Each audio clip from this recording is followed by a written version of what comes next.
창세기 17장 5절 15절 말씀. 5절, 이제 후로는 내 이름을 아브라함이라 하지 아니하고 아브라함이라 하리니 이는 내가 너를 여러 민족의 아버지가 되게 함이니라. 15절, 하나님이 또 아브라함에게 이르시되 내 아내 사레는 이름을 사레라 하지 말고 사라라 하라. 이렇게 되어 있습니다. 이름 바뀐 사람이 성경에 나오는데, 이름 바뀐 사람이 누가 나와요? 이게 아브라함은 아브라함으로, 사레는 사라로. 또 이름 바뀐 사람 대표적으로 나오는 사람이 창세기 32장에 나오는 사람이 있는데 누굴까요? 야곱이죠. 야곱이 뭘로요? 이스라엘로 이름이 대표적으로 이렇게 바뀌는 이름이 나와요. 그러면 이제 이삭을 낳았을 때는 이삭은 어떻게 돼요? 그냥 이삭 되죠. 이삭이 되는데 먼저 이삭과 나중에 이삭은 좀 달라요. 그러니까 이삭 같은 이삭인데 먼저 이삭은 비웃는다 할 때 이삭이고, 그리고 나중에 이삭은 기쁨으로 웃는다 할 때 이삭이 되는 겁니다. 그러니까 여자가 비웃어 가지고 웃는다 할 때는 이삭이고요. 그리고 하나님이 진짜 웃게 만들어 줄게 할 때도 이삭입니다. 그러니까 웃음이 두 가지가 있다는 거죠. 하나는 가짜 웃음이 있다는 거고, 하나는 진짜 웃음이 있다는 거예요. 가짜 웃음을 웃는 자들에게 진짜 웃음을 웃게 해줄게 하는 게 이삭이라는 이름이에요. 그러니까 우리는 땅에서 가짜 웃음을 살고 있는 사람들인데, 하나님의 아들이 직접 오셔서 우리를 진짜 웃게 만들어 주시는 거죠. 하나님의 아들이 되게 해서 진짜 웃음을 웃게 해주는, 그게 이삭이에요. 그래서 이삭이라는 이름을 하나님이 주셨다는 거고요. 아브라함을 아브라함이라고, 사레를 사라라고, 야곱을 이스라엘이라고. 신약에서는 또 이름이 바뀐 사람이 있는데, 신약에서 사울을 바울로 이렇게 이름을 바꿔놨죠. 사울을 바울로 바꿔놓고, 또 이름이 또 바뀐 사람이 신약에 나오는데요. 원래 이름이 그 사람으로 이름이 바뀌는 게 아니라 똑같은 이름인데 조금 다르게 이름을 이렇게 쓴 게 있어요. 신약에서. 뭘까요? 베드로를 개발하고, 이게 그 시몬을 베드로라고 개발하고 이렇게 하죠. 그 돌로. 그리고 이제 또 신약에서 또 바뀐 이름, 어떤 이름이 있을까? 침례 요한이 사랑의 사도, 주님의 제자의 요한으로. 원래 같은 인물이 아니에요. 같은 인물이 아닌데 똑같은 요한이라는 이름을 씀으로써 이쪽에 침례 요한이 사랑의 요한으로 바뀐다고 하는 것을 이제 우리에게 알려주려고 쓰는 장면이에요. 그럼 이게 이제 다 공통적으로 하나씩 가지고 있는 거거든요. 이게 공통적인 내용이 있어요. 그러니까 이걸 통해서 뭘 알려주고 싶은 내용, 그러니까 공통적으로 우리에게 알려주고 싶은 내용이 있는데, 왜 이름이 이쪽 이름에서 이쪽 이름으로 바뀌었을까?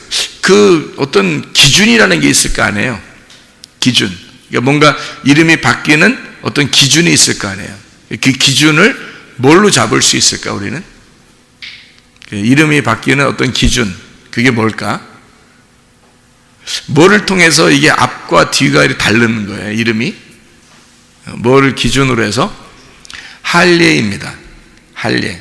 이게요, 창세기 17장에 지금 5절, 15절에 나와 있는 이 말은, 여러분이 성경을 이제 창세기 16장, 17장을 읽어보면 이해할 수 있어요. 여기서 하나님이 하갈, 이스마엘, 육체와 할례를 낳고, 그 다음에 할례를 통해서 하나님이 약속을 하는 거예요, 다시. 그리고서 이름을 바꿔주는 거예요. 그러니까 할례라는 약속을 통해서 이름을 바꿔주는 거예요. 그러니까 기준이 어디에 있었던 거냐면 할례에 있었던 거죠. 그럼 할례가 뭐라고요? 할례라는 의미가 껍질을 벗겨내는 거라고요. 그러니까 껍질이 덮여 있었는데 껍질을 벗겨냄으로써 이름이 바뀌는 거예요. 그러면 껍질이라고 하는 건 뭐예요? 포장한 거죠. 포장이에요. 그러면 이걸 한 사람 한 사람으로 따지면 나에게도 우리에게도 다 뭐가 있겠어요? 껍질이 있겠죠. 포장한 게 있단 말이에요. 그럼 그 껍질을, 여러분의 껍질을, 나라는 껍질을 벗겨내면 속에 진짜가 나타나겠지. 그러면 이제 이름이 바뀌는 거예요. 그러니까 그 할례를 통해서 이름이 바뀌는 거란 말이죠. 무슨 말인지 이해가 되겠죠? 무슨 말인가? 그러니까 침례 요한이 요한으로 바뀌려면 어떻게 돼야 돼? 껍질이 벗겨지면 되는 거예요. 그죠? 침례 요한이라는 사람은 실제 사도 요한의 뭐였던 거예요? 그러니까 껍질이었던 거죠. 그죠? 그래서 예수님이 올 때까지 침례 요한이 존재했었고, 그 껍질이 벗겨지면서 예수님을 통해 진짜 요한, 사랑의 사도 요한이 나오는 거예요. 그러니까 껍질이 벗겨지면 나오는 거, 이게 진짜 나오는 거죠. 사울이라는 사람이 있었죠. 사울. 껍질 벗겨지기 전에는 어떻게 됐어요? 껍질 벗겨지기 전에는 막 사람들 죽이고 그랬죠. 그죠? 예수님 믿는 사람들 막 죽이러 다니고 막 그랬는데, 껍질이 딱 벗겨졌어요. 예수님 만나고서 껍질이 벗겨지면서, 껍질이 벗겨졌다는 건 어떻게 알아요? 사울이 눈이 가려워져서 비늘이 막 떨어졌잖아요. 그죠? 비늘이 이 껍질이란 말이에요. 이 비늘 껍질, 눈만 이렇게 가리면 뭐 다 껍질이 덮여 있는 거죠. 이 눈 비늘이 떨어지면서 이게 이제 껍질이 벗겨지는 거거든요. 주님 만나고 이게 껍질이 벗겨진 거예요. 아, 자기가 이렇게 눈봉사였구나, 이게 소경이었구나, 내가 이렇게 죄인이었구나 라는 걸 이제 그때 깨달은 거죠. 그전에는 몰랐죠.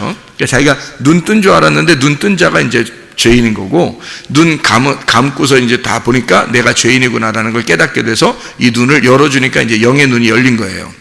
영의 눈이 열려서 이제 주님을 알게 된 거죠. 그러니까 주님을 몰랐다가 주님을 알게 된 거예요. 이걸 뭐라면 할례를 받았다 이거예요. 마음의 할례를 받았다. 그러니까 마음의 할례라고 하는 건 껍질이 벗겨졌다 그 말이고, 껍질이 벗겨졌다는 말은 감춰졌던 게 열어졌다는 얘기겠죠. 그래서 눈이 이렇게 가두어져 있었는데 사울의 눈이 열려진 거예요. 열리고 난 다음에 어느새도 모르게 갑자기 바울로 바뀌는 거예요. 사울이었던 사람이 이름이 바울로 바뀌는 거예요. 예. 침례 요한도 이제 예수님이 오셨을 때 껍질이었는데, 그가 그 포장이 벗겨지고 그 다음에 사도 요한이 되는 것처럼 이렇게 바뀌는, 성경에서는 이렇게 구약과 신약을 구분해서 성경을 쓰고 있다는 얘기입니다. 그러니까 그 구약과 신약도 그러니까 우리에게 해당되는 말씀이겠죠. 그죠? 우리에게 말씀하는 거예요. 그러니까 구약과 신약을 우리는 이제 구약이 옛날에 있었던 거고, 신약도 예수님 시대 때 있었던 거고, 지금 우리는 뭐 이거를 이제 읽으면서 은혜가 되는 부분은 은혜가 되고 뭐 이렇게 생각하겠지만, 그게 아니에요. 구약과 신약 전체가 다 우리에게 해당되는 말씀이란 말이죠.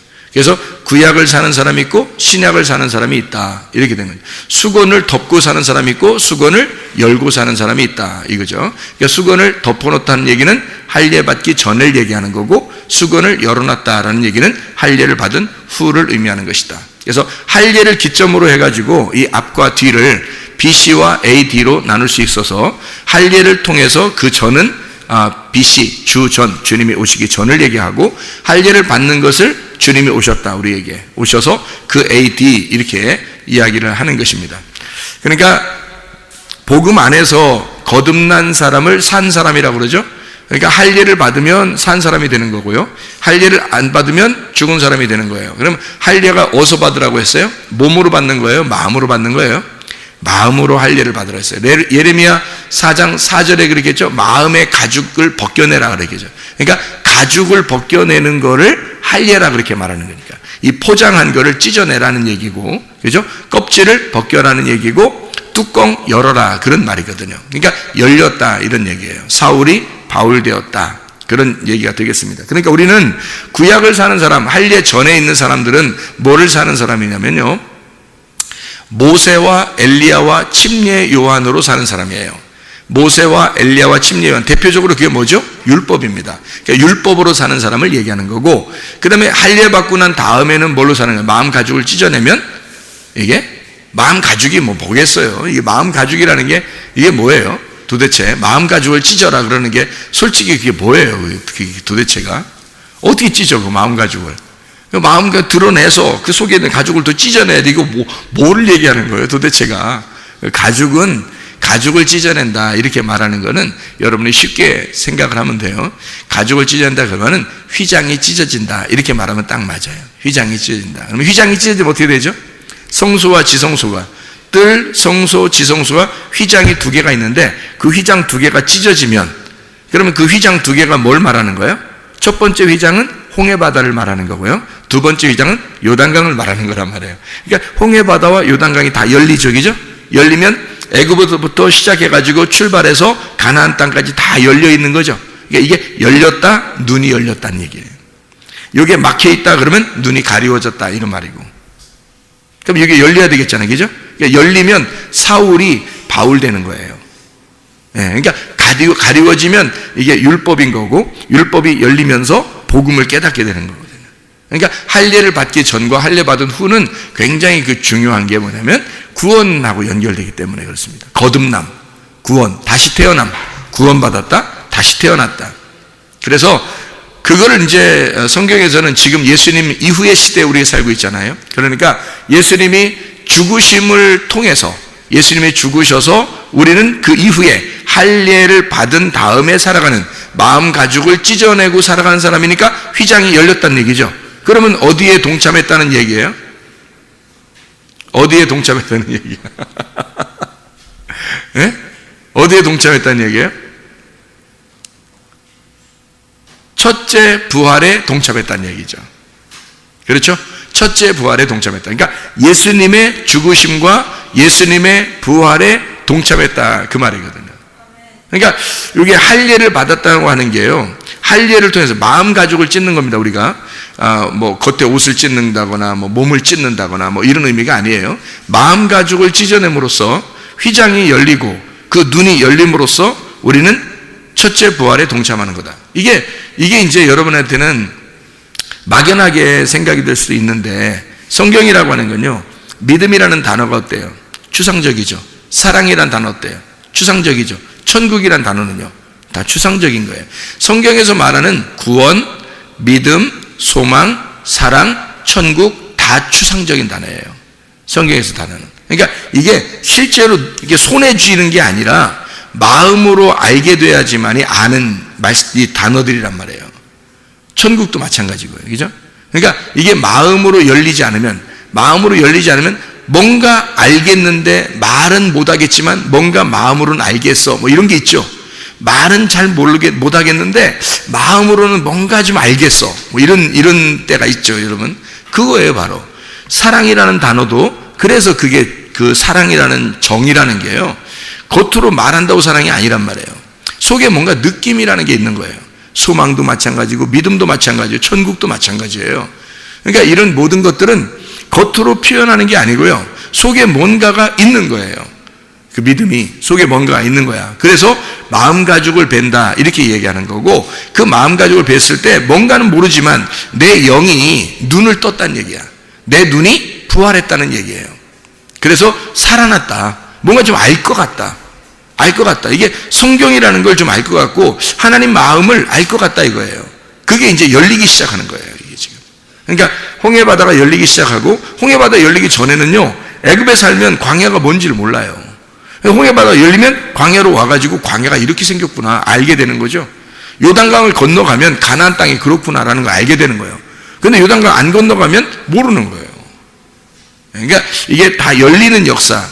이게 할례 전과 할례 후를 의미한다. 할례 전은 뭐라고요? 율법을 말하는 거고, 할례 후는 은혜, 복음을 말하는 거다.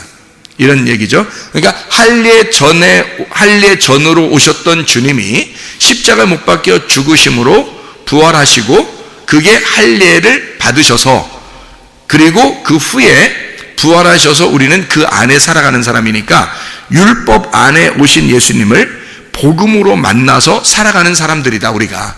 그런 얘기가 되는 거죠. 무슨 말인지, 할례가 기준입니다. 할례가 기준으로 해서 그 전과 후를 의미하는 거란 말이에요. 그러니까 그리스도 밖에 있었다, 우리가. 그 말은 할례 받지 못한 상태에 있었다는 얘기고요, 그리스도 안으로 들어왔다라는 것을 바울이 자주 표현하거든요. 우리가 원래는 그리스도 밖에 있었으나 그리스도 안으로 들어왔다. 이게 말이 할례 밖에 있었으나 할례를 받고 들어왔다는 얘기인데, 어떤 할례를 말한다고요? 마음의 할례를 말한다고.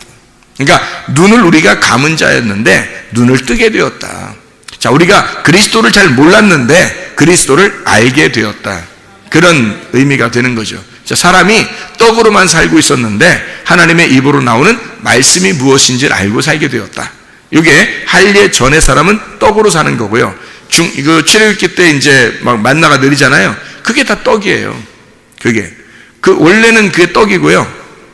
만나를, 그래서 요한복음 6장에 보면 너희 조상들은 만나를 먹고도 죽었다라고 얘기하는 거예요. 그게 뭐겠어요? 할례 전을 의미하는 거란 말이에요. 다시 말하면 마음 가죽을 베기 전에, 우리가 예수 그리스도와 하나가 되기 전에, 첫째 부활에 동참하기 전에, 그리스도와 한 몸이 되기 전에 먹었던 것은 조상들이 먹었던 만나와 같은 것이다. 그걸 먹고도 죽었단 말이에요. 왜? 그건 포장지, 껍질이니까. 만나는 뭐를 설명하려고 했던 거라는 거냐면 예수님이라는 실체를 설명하려고 만나가 내려준 거거든요. 그러니까 만나를 먹어도 죽어야지, 맞죠? 그건 사람이 떡으로만 살 것이 아닌 것을 얘기해야 되니까. 그건 떡이니까, 실제로. 그건 빵이잖아요, 그죠? 그냥 빵이란 말이에요. 그러니까 그거 먹고도 죽어야 마땅한 거죠. 그러나 그것이 누구로 온 거예요? 실체이신 예수님으로, 예수님이 직접 와서 너희가 조상들이 먹었던 그 떡을 너희가 먹고, 조상들은 먹고도 죽었지만 너희가 내 살을 먹고 내 피를 마시면 너희들은 영원히 살 것이다 라고 얘기해요. 그게 요한복음 6장입니다. 예수님이 와서 재해석을 해주는 거죠. 재해석을. 그러니까 그 전에 있는 너희들이 만나를 먹었던 그것은 그냥 떡이야, 그냥 빵이야. 그런데 실체는 나야. 진짜는 나거든. 너희들이 보는 건 저 태양이지만 실체는 빛이라는 게 있는 거야. 너희들은 태양을 보고서 즐거워하겠지만 사실은 그 속에 빛이라는 게 숨어 있는 거야. 이게 진짜잖아요. 그래서 우리는 진짜를 믿어야 되는 거죠. 안 보이는 게 진짜니까. 보이는 건 가짜라니까요. 태양도 가짜예요. 저것도 어느 날 없어질 거죠. 그러나 빛이라는 건 안 없어지죠. 빛은 원래부터 존재하던 거니까. 그게 실체죠. 태양이 실체가 아니란 말이에요. 마찬가지로 그리스도가 만나를 너희가 조상들이 먹었다는 것도 실체가 아니고 그림자고, 실체는 예수님이란 말이에요. 근데 사람들은 예수가 누군지 뭔지 모르니까 네가 뭔데 너를 먹으라 그러느냐, 뭐 이런 얘기를 하죠. 이해를 못하니까. 근데 우리는 이제 성경을 통해서 예수님이 어떤 분이신지 알고 그 실체라는 걸 알기 때문에 그 조상들의 만나의 떡으로 오신 예수님을 생명의 떡으로 우리가 믿는 거죠. 그게 실체라는 말입니다. 그러니까 할례를 받기 전에는 이게 안 보이지만 할례 받고 난 다음에는 이런 게 이제 보이기 시작하단 말이에요. 그러니까 실체가 무엇인지를 알게 되는 거. 다시 말하면 떡으로 사는 게 아니라 말씀으로 사는 것이다 라는 게 무엇인지를 아는 거. 이게 할례 후의 삶이다. 할례, 어떤 할례? 마음의 할례 후의 삶. 이것을 산자라고 말하는 겁니다. 할례를 받아야 산자라고 그러는 거예요. 그래서 할례 받기 전에는요, 죽은 자예요. 죽은 자. 그러니까 껍질과 알맹이가 같이 있잖아요. 이게 덮여 있잖아요. 껍질이 죽은 자예요. 그런데 이 껍질이 벗겨지면서요, 이게 살아있는 것이 드러나는 겁니다. 살아있는 게 씨도요. 껍질이 있으면요, 죽은 것 같아요. 그래서 껍질 다 있어서 이렇게 있잖아요. 그러면 그냥 다 의미 없는 것 같이 이렇게 보이면요. 근데 이게 심겨지잖아요. 그럼 껍질을 깝니다. 그죠? 이게 심겨지면 속에서 껍질이 까진다고요. 그러면 속에 있는 알맹이가 생명력이 있어서 살아나온다고요. 이게. 그러니까 알맹이는 살아있는 건데 껍질이 까져야 살아있는 거고요. 그래서 산자라 그러는 거야. 껍질이 덮여 있으면 죽은 자예요. 네, 이게. 그러니까 말씀도요, 껍데기 말씀과 이 속의 말씀이 섞여 있잖아요. 그럼 이걸 섞였다 그러는 거예요. 말씀이 두 개가 섞여 있다. 그러니까 율법과 복음이 같이 있다 그러면 이게 섞여 있는 거예요. 그럼 섞여 있는데 이 율법이 어느 날 까져요. 그러면 속에는 복음을 만나게 되겠죠. 그럼 이걸 구원이라 그러는 거예요. 그러니까 여러분이 교회 와서 율법 만나려고 한 건 아니에요. 율법은 껍질이니까. 그렇죠? 세상에 그 조상들이 먹었던 그 만나 그거 먹으려고 온 거 아닙니다. 여러분, 세상에 있는 빵 먹으려고 온 거 아닙니다. 여러분은 속에 있는 실체, 그 예수 그리스도를 생명의 떡을 먹으러 온 거예요. 그러니까 이게 속에 있는 알맹이니까 할례를 받고 난 다음에 할례 후에 그리스도 안에 사는 자, 산자라고 그럽니다. 그런데 그 전에 할례를 받기 전에를 죽은 자라 그래요. 그리스도 밖에 있는 사람, 사람이 떡으로 사는 사람, 말씀으로 사는 게 아니고, 그래서 예수 그리스도가 죽고 부활함으로써 우리는 거듭나게 되었다. 그 전까지 그런 삶을 뭐라고 그러냐면, 그래서 요한까지, 율법의 모든 시대는 요한까지 딱 끝났다. 이게 마태복음 11장에 설명하고 있는 거죠. 그래서 요한 이후로는 천국이 이제 침노를 당하고 예수 그리스도께서 죽임을 당할 거다. 그 율법으로 온 예수는 죽임을 당할 거다. 그리고 이것을 모두 완성할 거다. 그게 율법의 완성이에요. 죽음으로써 율법이 완성됐다 그러잖아요. 이게죠. 그러니까 사랑이라고 하는 건, 여러분이 진짜 사랑한다 그러면 사랑은 뭘 통해서 완성되겠어요? 죽음을 통해서 완성되는 거예요. 그래서 예수님이 죽음을 통해서 사랑을 완성했어요. 율법을 완성한 걸 그걸 사랑이라 그렇게 말하는 거예요. 그러니까 할례 후의 삶, 그러니까 죽은 자를 통해서 사는 게 아니라 산 자를 사는 거. 그래서 하나님은 산 자의 하나님이지 죽은 자의 하나님이 아니다, 그런 얘기를 하죠. 그래서 하늘나라 올라가면은 너희가 어떻게 산다? 결혼한다 안 한다? 안 한다. 행복하다. 결혼 안 하니까. 하늘에 올라가면 다 산자의 하나님이니까 아브라함의 하나님, 이삭의 하나님, 야곱의 하나님, 나의 하나님이 되신다는 거죠. 그러니까 똑같은 거예요, 다. 그러니까 아브라함이나 이삭이나 야곱이나 우리가 가면은, 여러분 가면은 어떤 사람 그러더라고. 천국 가면은 막 아브라함 진짜 막 어떨까 막 보고 싶다 그러고, 노아가 어떨까 막 보고 싶다 그러고. 아니 봐서 뭐 할 건데? 여러분 생각해요. 아니 봐서 뭐 할 건데 여러분? 아니 여러분이 나의 하나님이 나를 부르셔서 나의 하나님이 내가 가는 건데, 아니 뭔 아브라함이 뭐 대단한 것처럼 보이고 그 뭐 노아 뭐 에노 어떨까 막 그분들은 진짜 대단할 거야. 여호수아 갈래 뭐가 대단해요. 다 그분들도 영으로 다 바뀌어 있다고요. 영으로. 그러니까 우리처럼 이렇게 몸을 가지고 있지 않잖아요. 하늘날 올라가면 다 영체로 변하기 때문에 천사와 같이 변한단 말이에요. 그러니까 하나님의 영, 하나님의 말씀으로 다 변한단 말이에요. 이런 뜻이에요. 천사로 변한다는 말은 막 날개 치면서 이렇게 돌아다니고 막 이런 의미, 그런 저도 봤어요. 저도 보긴 봤어요. 천국도 보고 지옥도 봤거든요, 제가. 그런데 천국의 그 천사도 봤는데요. 천사 모양이 진짜 너무 예쁘더라고. 예쁘긴 예쁘더라고, 진짜. 이 땅에서 뭐 그림으로, 요즘에는 막 그냥 컴퓨터 그래픽이 너무 발달해가지고 막 그런 표현도 막 잘하던데, 진짜 빛이 막 번쩍번쩍 나고요. 그 자체가 빛이에요. 뭐 등불 들고 다니고 이러진 않더라고요. 천사가 뭐 이렇게 후라시 들고 다니고 막 이러진 않는데, 그냥 빛 자체란 말이에요. 이렇게 빛이 막 발산돼, 이렇게. 그래서 제가 얼굴을 뚜렷하게 봤거든요, 실제로. 왜 보게 됐냐면, 나를 뒤에서 이렇게 딱 이렇게 안아줬는데, 내가 너무 무서워하니까 무서워하지 말라고 나를 뒤에서 안아줬는데, 내가 이제 누가 날 안아주니까 너무 포근해서 뒤를 쳐다봤단 말이에요, 이렇게. 누가 안아주나 하고 쳐다봤단 말이에요. 어린 심령에, 어린 심령에. 지금 여러분이 진짜 그랬어? 그럼 나도 안 보여요, 잘. 안 보입니다. 여러분 같이 나이 먹으면 안 보여요, 잘.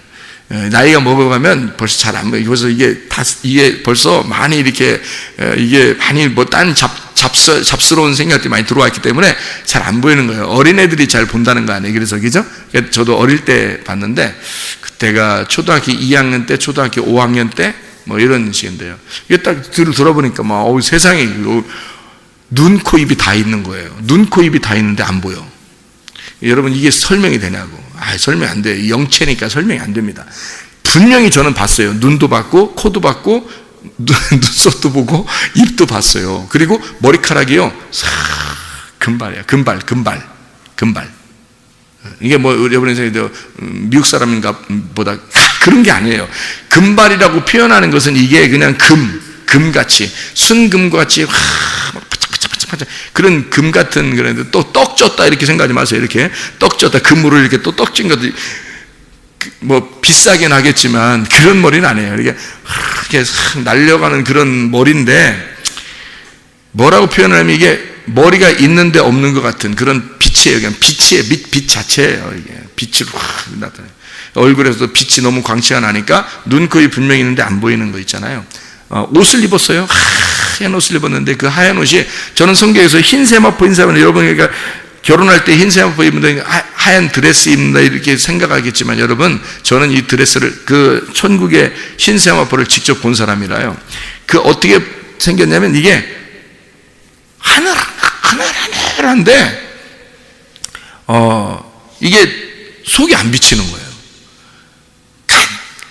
하는데 안 비쳐. 근데 그게 너무 빛이 나니까 무슨 백금보다도 더 빛나는 푸측푸측 하는 거예요. 푸측푸측 하는 이 빛이. 그렇게 천사가 그렇더라고요. 그렇게 있더라고.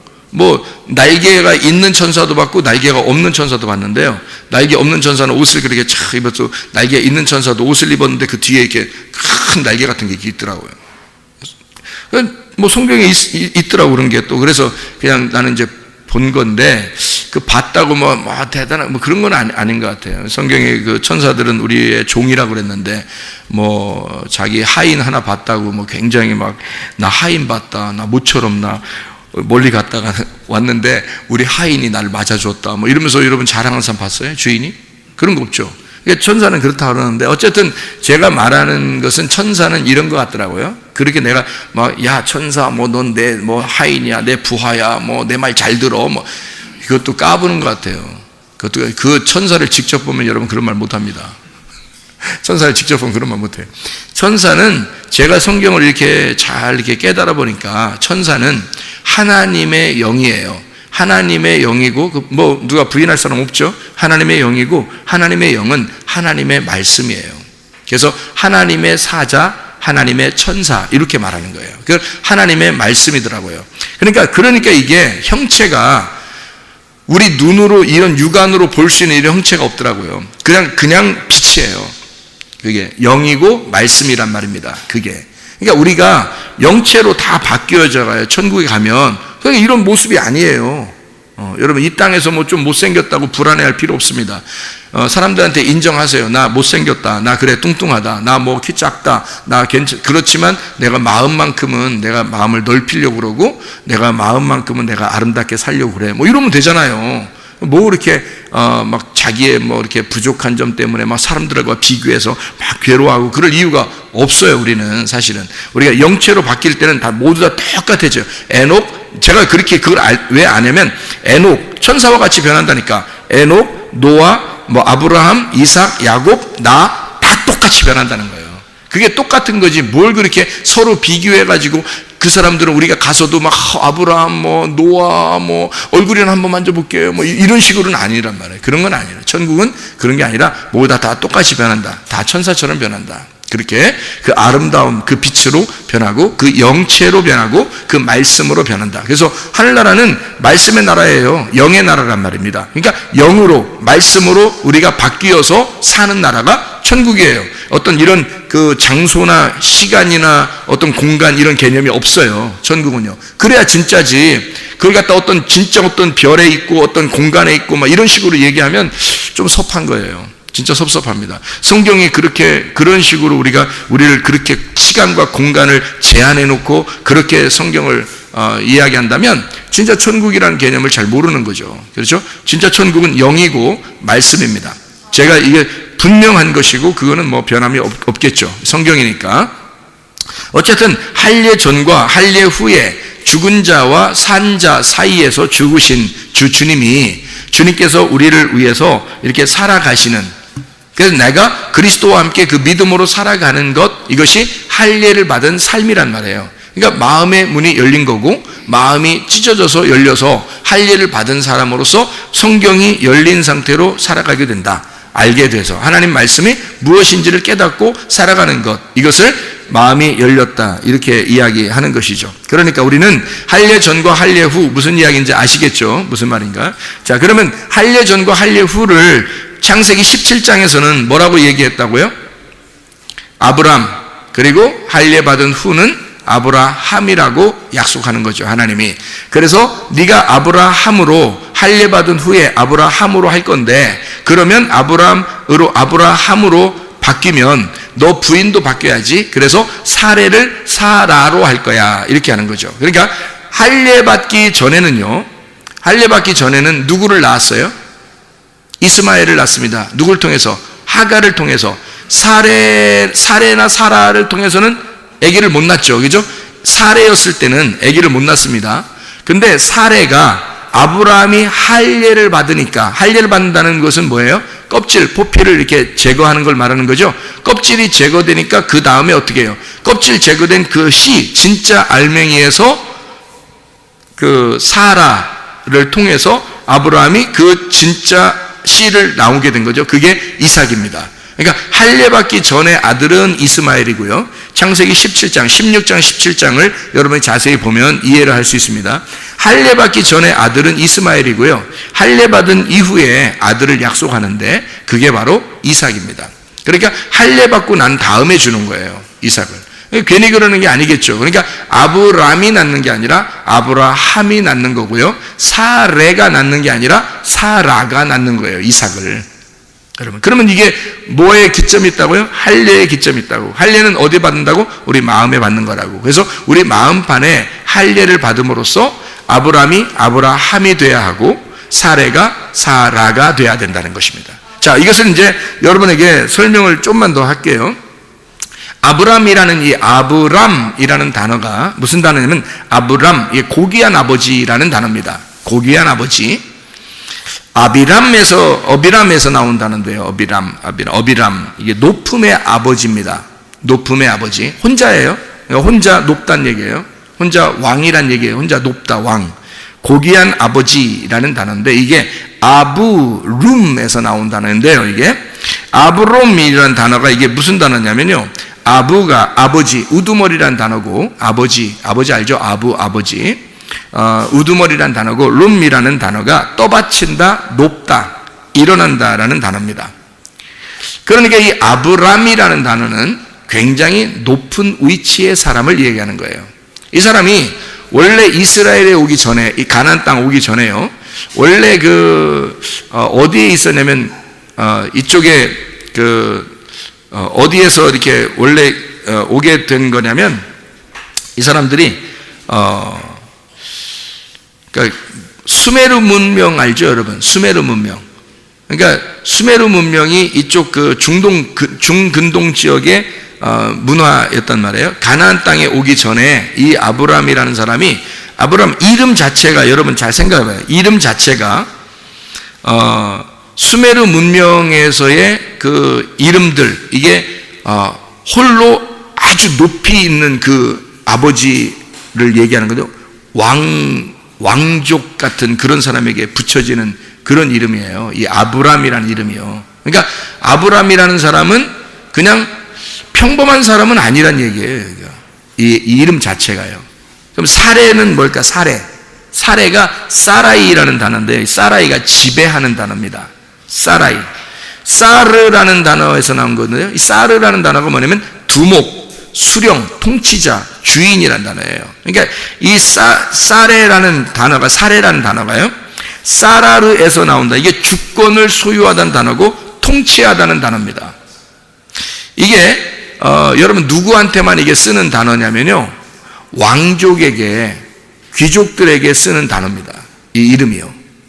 여러분 옛날에 우리나라에도 왕들한테 이름이 붙여질 때 자기들 이름이 있었죠. 근데 자기들 이름이 있었는데 이름을 태정, 태세, 문단세, 그래서 영조, 태조, 세종, 이런 식으로 종, 조, 이런 식으로 막 이렇게 바뀌고 이름 쓰잖아요. 그죠? 자기 개인적인 이름들 다 있지만 그걸로 쓰잖아요.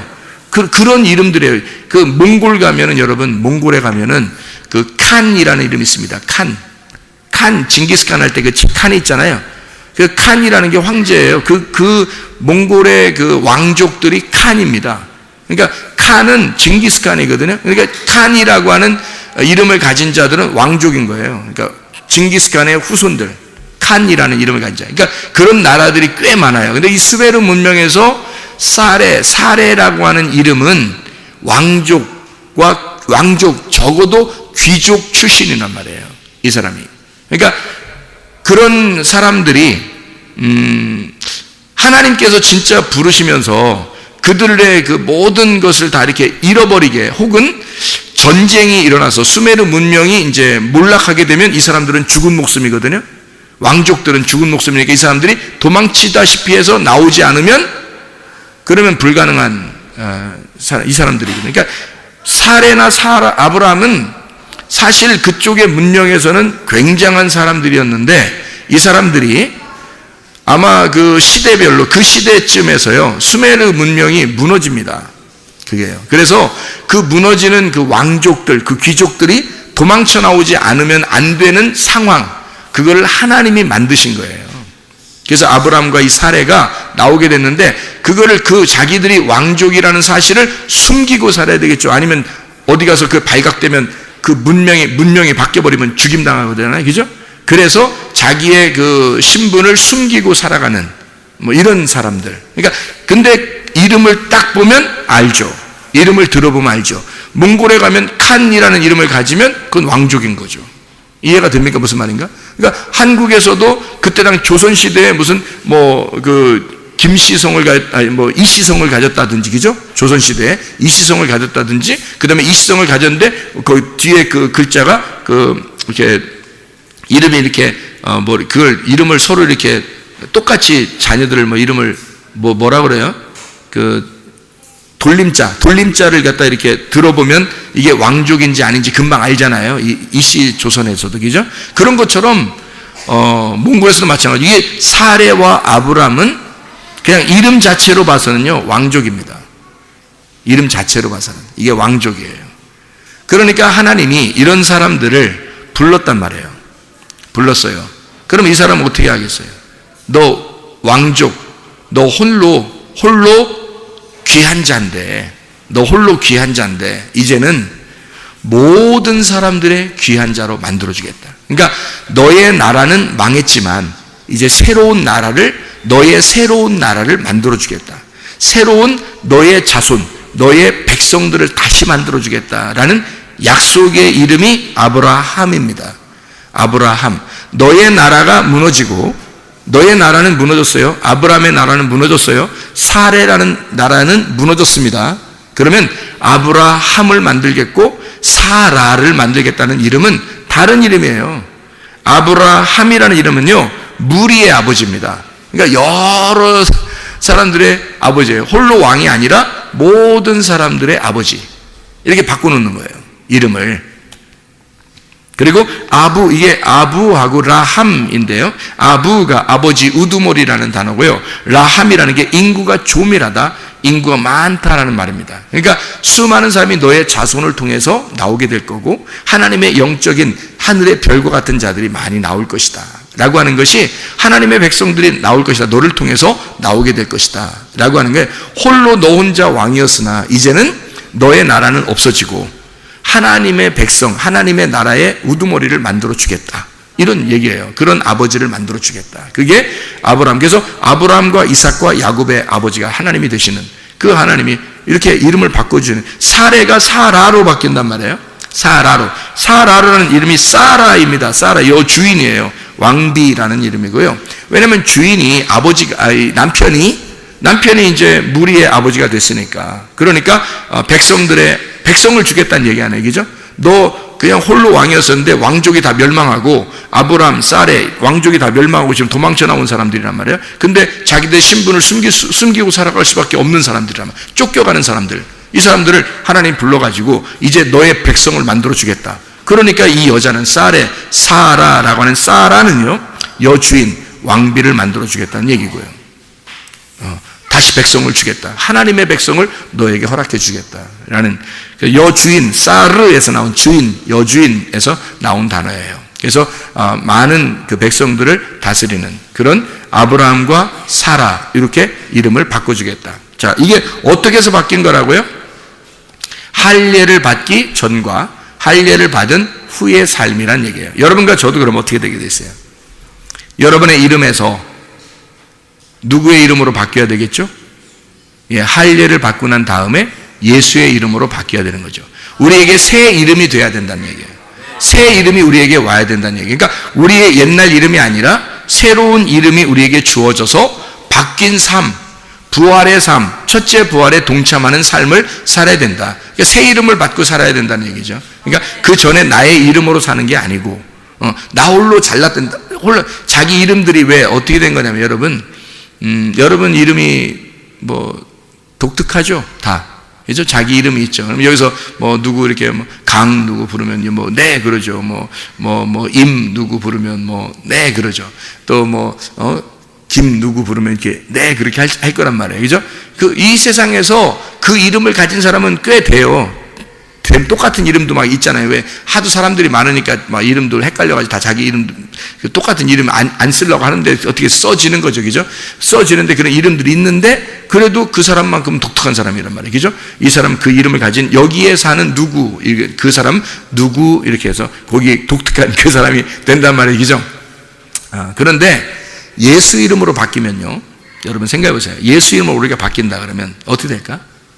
독특한 나는 사라지는 거예요. 그죠?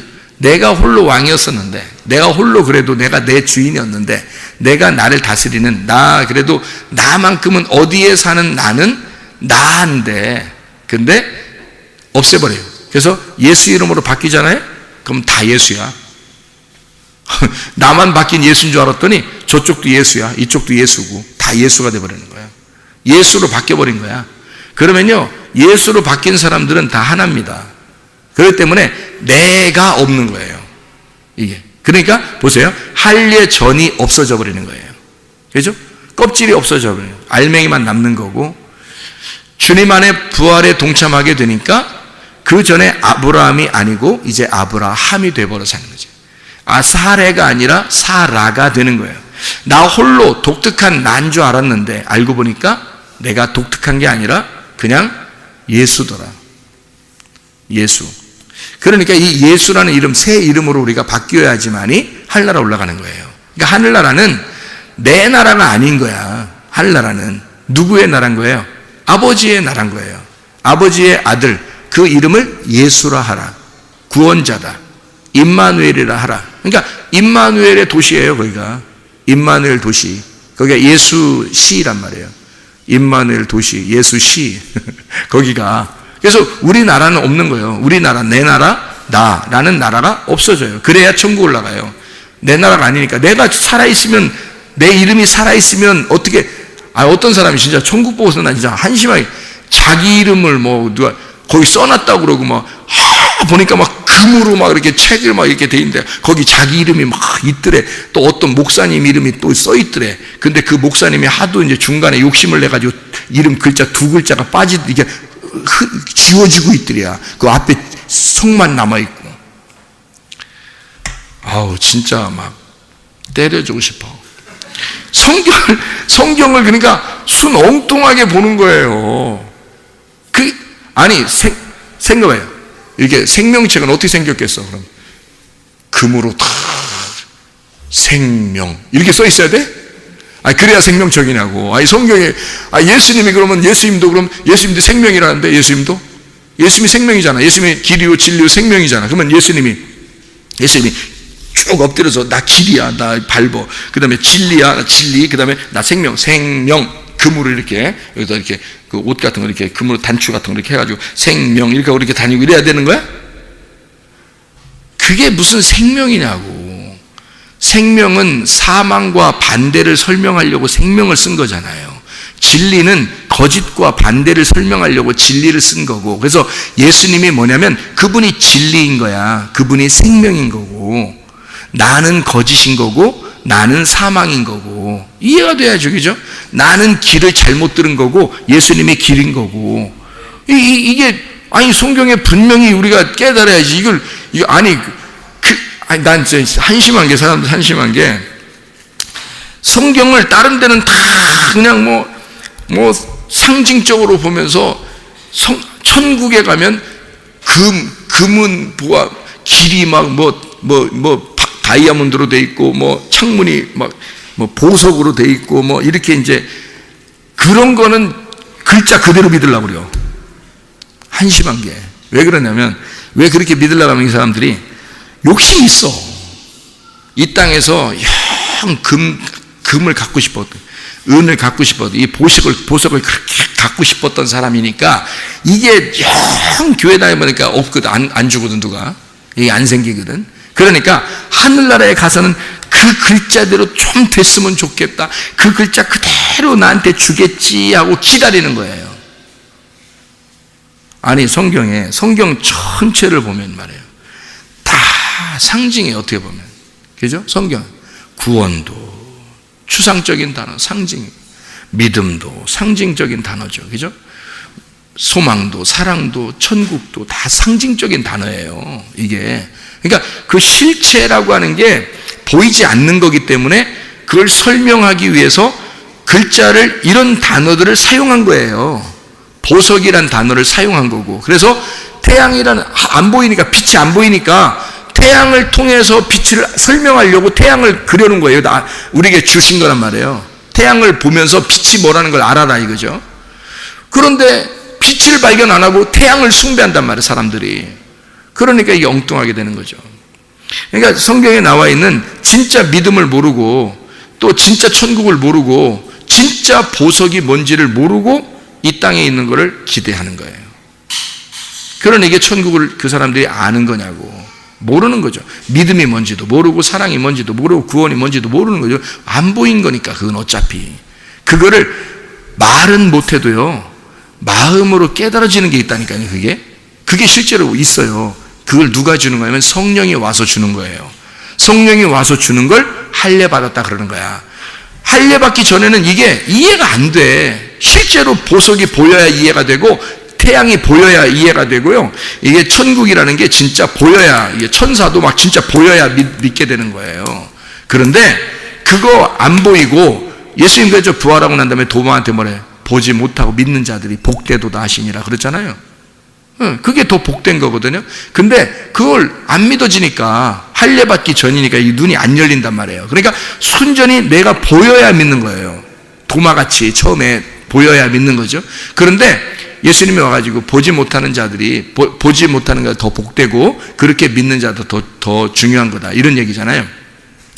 도마가 뭐라고 예수님한테 고백해요? 자기가 다 만져보고 나서, 아마 진짜 만졌는지 안 만졌는지 몰라요. 예수님이 만져봐 그랬거든요. 만져봤는데 거기서 도마가 그 옆구리에다 손가락을 쑤셔 넣었더라, 뭐 이 얘기는 안 써 있으니까 진짜로 이게 넣는지 안 넣는지 그건 뭐 모르는 거. 우리가 넣어봐. 그러니까 뭐 하나님이 뭐 주님이 뭐는 못하겠어요. 사랑하는데 야 넣어봐라, 만져봐라, 이거 못하겠어요?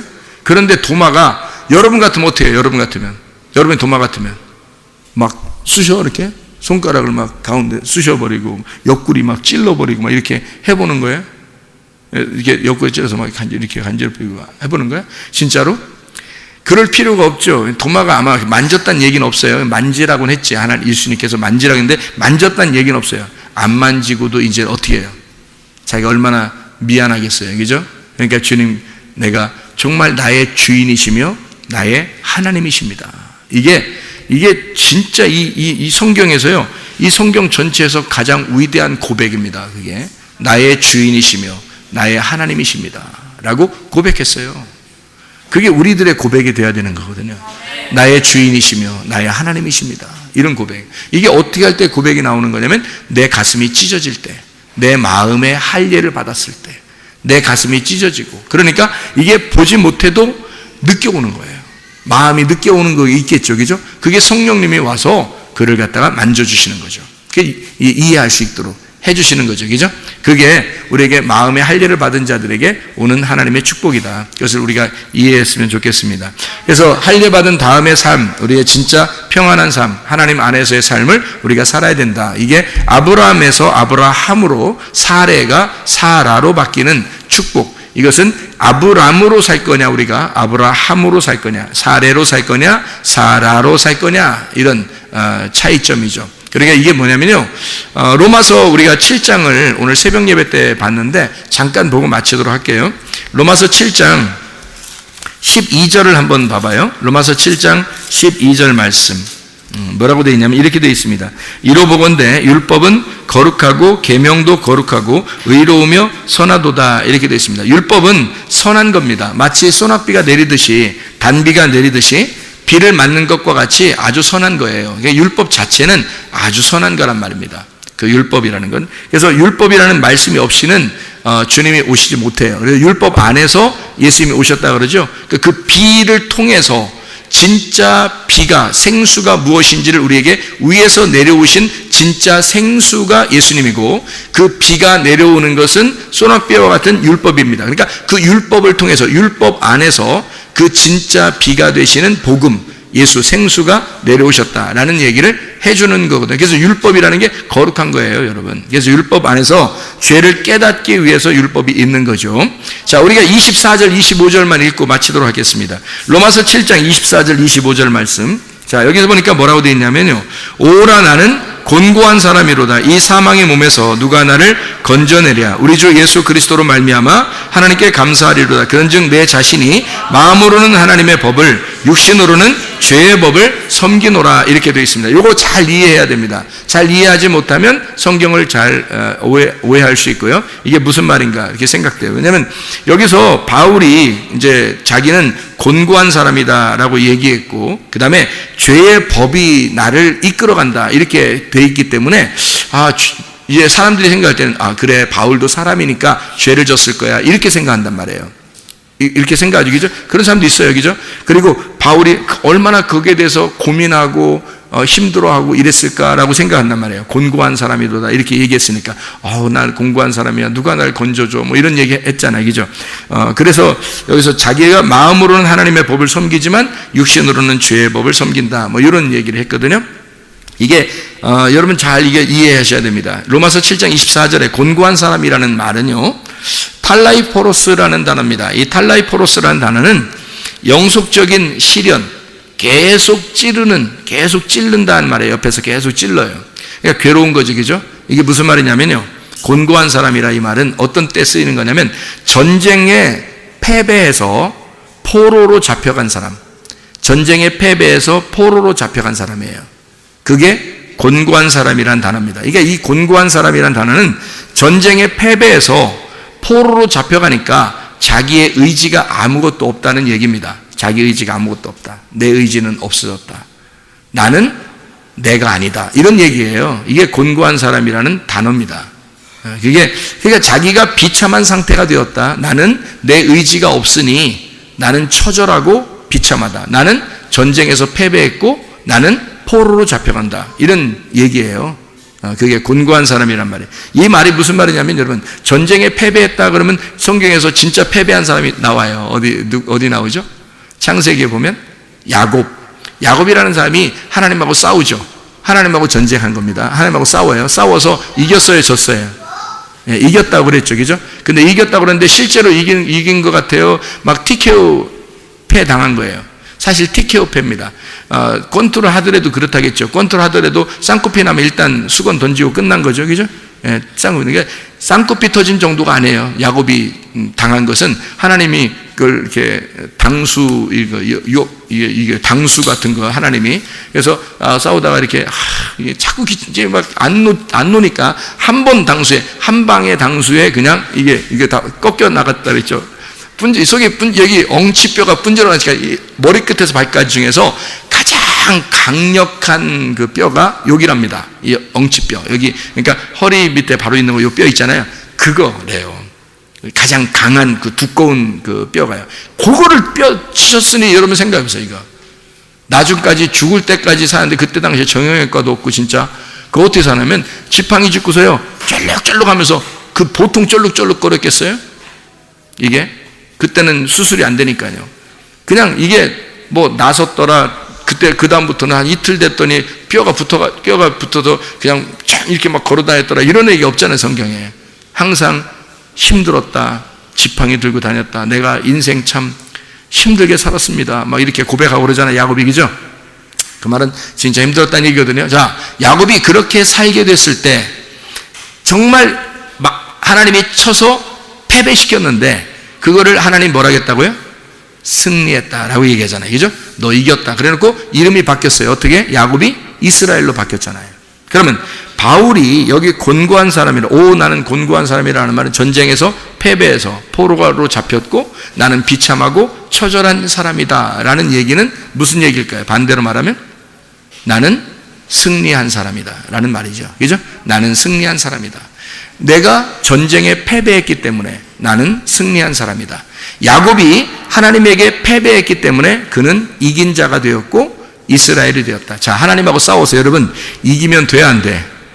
안 돼. 하나님하고 싸우면 다 져야 되는 거야. 여기 곤고한 사람이라는 말은 하나님하고 싸워서 하나님의 포로가 됐다는 얘기예요.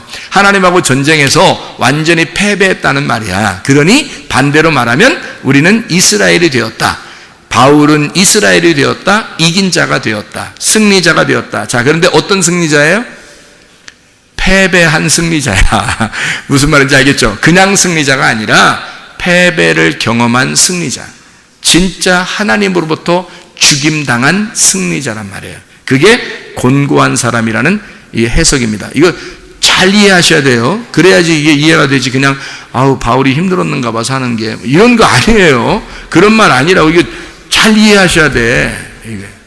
근데 그게 그냥 근데 몰라. 이걸 이렇게 저처럼 또 이해하지 못하는 사람들은 이런 얘기를 제가 지금 이런 이야기를 할 때 다른 사람들은 이렇게 해석이 안 되면 그렇게도 해석이 되나? 진짜일까? 좀 저 목사님 좀 이상하게 해석한 거 아닌가? 이렇게 생각하는 사람이 있을지도 몰라요. 그러나 제가 여러분들 분명히 말합니다. 이 해석이 정확합니다. 이 해석이. 왜냐하면 성경을 전반적으로 보면 야곱이 이스라엘 될 때도 사람들이 야곱이 싸워서 하나님과 싸워서 이겼다 그러니까 진짜 이긴 줄로만 아는데 그렇지 않습니다. 그렇죠? 야곱이 하나님하고 싸워서 지면은 그게 이긴 거예요. 진자가 이긴 거라니까요.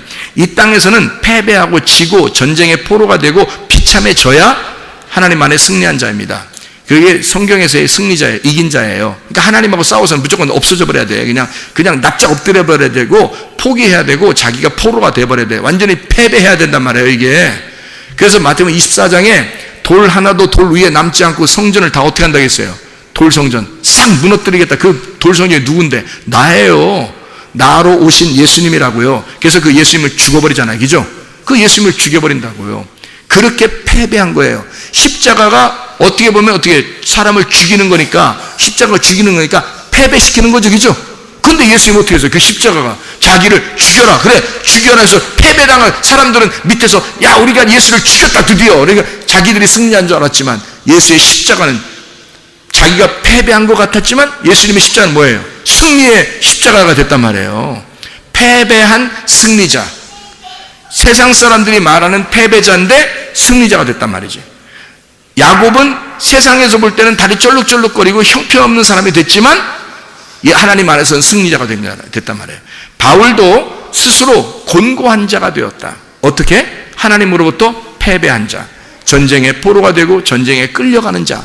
그래서 비참하고 자기 처절해서 자기 생각이 없는 자, 자기 생각이 없고 아무 의지가 없는 그런 비참한 바울. 나는 곤고한 사람이다. 드디어 나는 하나님 안에서 이긴 자가 되었다. 나는 주님의 생각만 하고 살게 되었다. 뭐 이런 말이 얘기죠, 그죠? 자기 생각이 이제 없어진 거예요. 하나님 생각만 하면 살게 되었다. 곤고한 사람. 그러니까 막 이걸 한국말을 보면서 바울도 힘들었는가 봐. 그거 아니에요. 힘들긴 뭘 힘들어요. 구원받아 진짜 주님을 따라가는 사람, 주님의 일을 달려갈 길을 다 달려가고 주님과 함께 막 동행하는 사람이 힘든 게 뭐가 있겠어? 솔직히 생각해 보세요. 주님과 함께 있는데 천국이죠. 행복하죠. 고통받고 힘든 건 이 땅에서 사람들이 자기를 괴롭히는 게 괴로운 거지, 하나님 안에서 괴로운 건 없는 거예요. 하나님의 마음으로 괴로운 건 없는 거예요. 평안한 거죠. 행복하죠. 천국이죠. 주님과 함께 동행하고 있으니까. 이해가 되겠습니까? 무슨 말인가? 이 말이. 자, 그래서 25절에 보니까 육신은 사르크스입니다. 이게 이 땅의 내 육신을 말하는 거고요. 육신으로는 죄의 법을 섬긴다는 말입니다. 이게 무슨 말이냐면 육신이 율법의 울타리 안에서 살게 되었다 이 말이에요. 나의 육신은 율법이라는 울타리가 없으면 우리는 자꾸 방종하잖아요. 율법의 울타리에서 벗어나게 된단 말이에요. 그러니까 지 마음대로 살아간다고. 그래서 바울은 어떻게, 자기가 예수의 포로가 됐으니까 내 육신을 어디다 묶어놔야 돼? 율법이라는 울타리에다 묶어놔야 돼. 그래서 죄의 법, 이것이 죄의 법으로 내 육신이 그 죄의 법을 섬겨야 된다는 거야. 율법으로 메어놔야 된다. 다시 말하면 율법의 울타리 안에서 내가 살아간다, 그 말이고요. 이 말은 율법의 울타리가 육신을 살게 한다라는 말이고, 이 말은 가정과 교회와 또 성경의 말씀이, 예배가, 기도가, 헌신과 봉사가, 찬양과 선교가, 구제가 이런 울타리를 쳐서 나를 이 울타리에서 전쟁에 패한 승리자를 그 안에서 살아가게 만든다 이 말이에요. 그러니까 이게 하나님께서 우리를 울타리를 이렇게 쳐준 거예요. 교회라는 울타리를 쳐주죠. 하나님 말씀이라는 이 울타리를 쳐줍니다. 성경이라는 울타리. 이게 율법이에요. 성경 자체가 우리를 구원하는 거 아니죠. 이해갑니까? 이 속에는 복음이 나를 구원하는 겁니다. 근데 이 성경이 왜 필요하냐? 이건 울타리이기 때문에 그렇습니다. 우리의 울타리, 이게 율법이라는 거예요. 육신은 이것을 읽고 이것을 듣고 살게 돼 있단 말이에요. 육신은 이 울타리를 벗어나서 살 수가 없다, 그 얘기예요. 죄의 법을 섬긴다는 말은 성경 전체에서 죄의 법 뭐예요? 사망의 법이에요. 생명의 법의 반대를 얘기하는 것입니다. 죄의 법이라고 하는 건 생명의 법의 반대를 얘기하는 건데, 죄의 법은 성경 전체를 통해서 뭘 얘기하냐면 선악과를 얘기하는 거예요. 선악과 율법을 말하는 것이다 이 말이에요. 그러니까 죄의 법은 선악과 율법을 의미하는 것이고요, 생명의 법은요 생명의 법이에요. 성령의 법을 의미하는 것이고, 은혜를, 복음의 법을 얘기하는 거예요. 이렇게 나누어서 설명하는 것이죠. 자, 그러니까 전쟁에 패한 승리자를 율법 안에서 그 울타리에서 벗어나지 못하도록 죄의 법이라는 말이 죄를 짓게 하는 법이 아니에요. 잘 들어야 돼요. 이거 이해 못하는 사람들 꽤 있습니다. 지도자들 중에서도요. 이해 못하는 꽤 있어요. 그래서 바울이 육신을 살 때는 죄를 짓고 살았다 이렇게 생각하는 사람이 굉장히 많아요. 사람이니까 그럴 수 있었다. 그러나 마음은 하나님을 섬기고 있었다. 뭐 이런 얘기하는 사람들도 꽤 있습니다. 그렇지 않아요. 죄를 짓게 하는 법이 아니란 말이에요. 이게 선악과 그리고 율법이라는 것은 죄를 짓게 하는 법이 아니라 생명의 법하고 반대, 상대적으로 쓰기 때문에 이 죄를 깨닫게 하는 법이란 말이에요. 육신 안에서 이 죄의 법을 산다는 얘기는 이 죄의 법을 통해서, 이 성경을 통해서 내가 육신으로 사는 것은 이 죄의 법이 나를 죄를 깨닫게 한다. 나의 죄를 깨닫게 하면서 내가 살아가게 한다. 이 울타리를 쳐서 그 안에서만 살아가도록 만든다라는 말입니다. 이 말이요. 마음으로는 뭘 섬겨요? 마음으로는 누스입니다. 이 마음으로는 누스, 하나님의 마음을 의미하는 거고요. 이게 하나님의 법을 섬긴다. 하나님의 마음, 이 마음으로는 하나님의 법을 섬긴다 이 말인데, 마음은 생명의 성령의 법을 통해서 살아간다. 생명의 성령의 법으로 살아간다. 율법 안에서, 다시 말하면 이 율법 안에서 복음으로 살아가게 된다 이 말이고요.